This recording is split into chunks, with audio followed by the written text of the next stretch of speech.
Did you know there's one world religion? Congress shall make no law respecting an establishment of religion.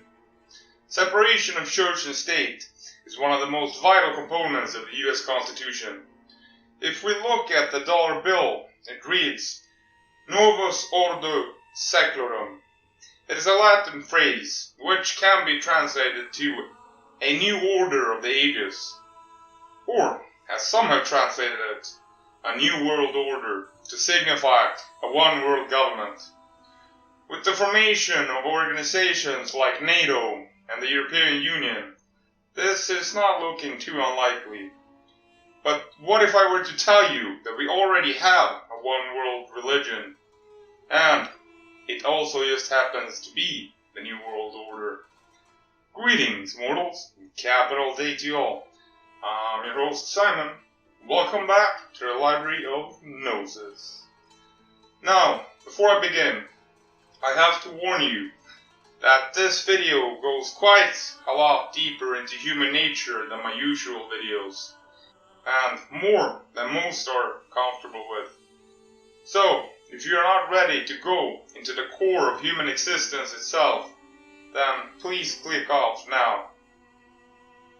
Now, for you who are still here, let us continue. With an estimated 4,200 different religions in the world, how can I make the claim that there's a one world religion? Well, to answer that, we just have to look at human nature. When most people hear the word Satanism, they think of devil worship. Now, I have no doubt that people also worship so-called devils, but most people don't. You know what they do worship? Those who want to be rich, however, fall into temptation and become ensnared by many foolish and harmful desires that plunge them into ruin and destruction. For the love of money is the root of all kinds of evil. By craving it, some have wandered away from the faith and pierced themselves with many sorrows. But you, O man of God, flee from these things and pursue righteousness, goodness, faith, love, perseverance, and gentleness. 1 Timothy 6:9-11. To quote Mr. Smith, You. Yes, me.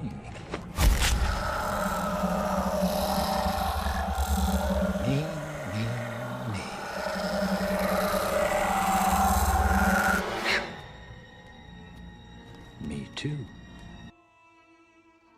This is what most people worship, the ego, the lowest form of consciousness, the base, carnal instinct of survival at any cost. A dog-eat-dog world, which eventually evolves into comfort at any cost.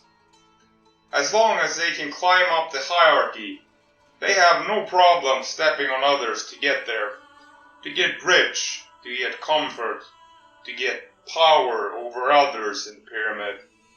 That is the one world religion. That is Satanism for you, the worship of the ego. Ye are of your father, the devil, and the lusts of your father ye will do. He was a murderer from the beginning, and abode not in the truth, because there is no truth in him. When he speaketh a lie, he speaketh of his own, for he is a liar, and the father of it.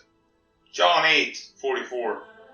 More for me, and less for you, is the mentality of most people, even though they would never admit it voluntarily, because admitting it would be speaking the truth, and as we see, they worship the father of lies.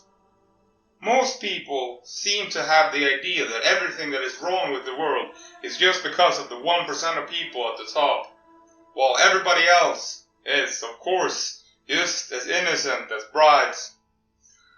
A parasite needs a host. The fact the host is too delusional to see that there's a giant leech attached to them, it's not really the leech's fault. reminds me of the story of the scorpion and the frog. To quote Wikipedia, a scorpion wants to cross a river but cannot swim, so it asks a frog to carry it across. The frog hesitates, afraid that the scorpion might sting it, but the scorpion argues that if it did, they would both drown. The frog considers this argument sensible and agrees to transport the scorpion. The frog lets the scorpion climb on its back and begins to swim. Midway across the river, the scorpion stings the frog anyway, dooming them both. The dying frog asks the scorpion why it stung despite knowing the consequences. To which the scorpion replies, "I couldn't help it, it's in my nature." It is also interesting to note the use of a scorpion in the story. The archaic symbol for the zodiac sign of Scorpio is the eagle, a very common symbol seen in war empires. Gonna leave it at that and let you make your own connections. But once you see it, it cannot be unseen. So, what do you think, mortal? Are humans in general as greedy as I described, or did I miss something? Is there really a one-world religion? Leave it down in the comment section below. Thank you for listening. See you next time, mortal. Remember to hit that bell button to stay notified. Subscribe for more Red Pill content. Do give it a like if you enjoyed it, and feel free to share it. If you want to support my work, you can find me on Patreon at Library of Gnosis. You can find me on YouTube, Facebook, and Bitchute at Library of Gnosis. The audio versions of my broadcasts are available on Spotify as a podcast at Library of Gnosis. Music is produced by Coda.